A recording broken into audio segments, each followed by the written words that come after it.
ನಂಜನಗೂಡಿನಲ್ಲಿ ನಡೆದ ಸುದ್ದಿಗೋಷ್ಠಿಯಲ್ಲಿ ಮಾತನಾಡಿದ ಬ್ಲಾಕ್ ಕಾಂಗ್ರೆಸ್ ಅಧ್ಯಕ್ಷ ಸಿಎಂ ಶಂಕರ್ ಚಾಮಲಾಪುರ ಹುಂಡಿ ಗ್ರಾಮದ ಡಕ್ ನಿರ್ಮಾಣ ಪ್ರಕರಣಕ್ಕೆ ಸಂಬಂಧಿಸಿದಂತೆ ಕೆಲವು ವ್ಯಕ್ತಿಗಳು ನಕಲಿ ದಾಖಲೆಗಳನ್ನ ಸೃಷ್ಟಿಸಿ ನ್ಯಾಯಾಲಯವನ್ನ ಯಾಮಾರಿಸಿ ತಡೆಯಾಜ್ಞೆ ತಂದಿದ್ದಾರೆ ಎಂದು ಗಂಭೀರ ಆರೋಪ ಮಾಡಿದ್ದಾರೆ.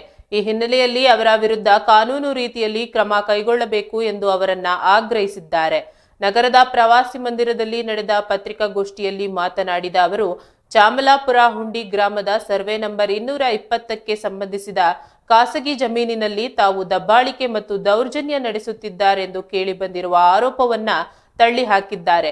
ತಾವು ಜವಾಬ್ದಾರಿಯುತ ಸ್ಥಾನದಲ್ಲಿದ್ದು ಯಾವುದೇ ರೀತಿಯ ದಬ್ಬಾಳಿಕೆ ನಡೆಸಿಲ್ಲ ಎಂದು ಸ್ಪಷ್ಟಪಡಿಸಿದ್ದಾರೆ. ನಗರಸಭೆಯಲ್ಲಿ 2 ಬಾರಿ ಸದಸ್ಯರಾಗಿ ಪ್ರಸ್ತುತ ಬ್ಲಾಕ್ ಕಾಂಗ್ರೆಸ್ ಅಧ್ಯಕ್ಷರಾಗಿ ಕಾರ್ಯನಿರ್ವಹಿಸುತ್ತಿರುವ ತಮ್ಮ 20 ವರ್ಷಗಳ ರಾಜಕೀಯ ಜೀವನದಲ್ಲಿ ಯಾವುದೇ ಕಪ್ಪು ಚುಕ್ಕೆಗಳಿಲ್ಲ ಎಂದು ತಿಳಿಸಿದ್ದಾರೆ. ತಮ್ಮ ಮೇಲೆ ಕೆಲವರು ಸುಳ್ಳು ಆರೋಪಗಳನ್ನ ಮಾಡುತ್ತಿದ್ದಾರೆ, ಇದು ಸತ್ಯಕ್ಕೆ ದೂರವಾಗಿದೆ ಎಂದು ಹೇಳಿದ್ದಾರೆ.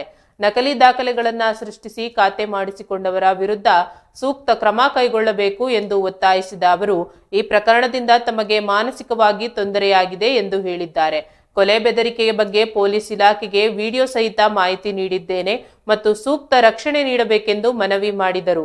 ಅಲ್ಲದೆ ಈ ಹಿಂದೆ ಡಕ್ ಹೊಡೆದು ಹಾಕಿದವರ ವಿರುದ್ಧ ಪ್ರಕರಣ ದಾಖಲಿಸಬೇಕು ಮತ್ತು ಸಾರ್ವಜನಿಕರಿಗೆ ಅನುಕೂಲವಾಗುವಂತೆ ರಸ್ತೆ ಮತ್ತು ಡಕ್ ನಿರ್ಮಾಣ ಮಾಡಬೇಕೆಂದು ನಗರಸಭೆ ಅಧಿಕಾರಿಗಳನ್ನ ಒತ್ತಾಯಿಸಿದ್ದಾರೆ. ಇದನ್ನೆಲ್ಲ ಡಾಕ್ಯುಮೆಂಟ್ ಸಬ್ಮಿಟ್ ಮಾಡಿದ್ಮೇಲೆ ಆಗಿರೋದು.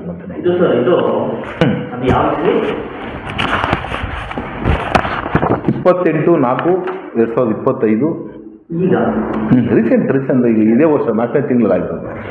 ಈಗ ನವೆಂಬರಲ್ಲಿ ಡಿ ಸಿ ಅವ್ರಾಗಿರೋದು. ಹೋಗ್ತಿದ್ದಲ್ಲ ಡಿ ಸಿ ನವೆಂಬರ್ ಅದಾದಮೇಲೆ ನಾನೀಗ ಮತ್ತೆ ಮುಂದುವರೆದಿರೋದು. ಬಟ್ ಇವ್ರು ಸೆಪ್ಟೆಂಬರಲ್ಲಿ ಸ್ಟೇ ಅಂತ ತಗೊಂಡವ್ರು. ನಮಗೆ 2000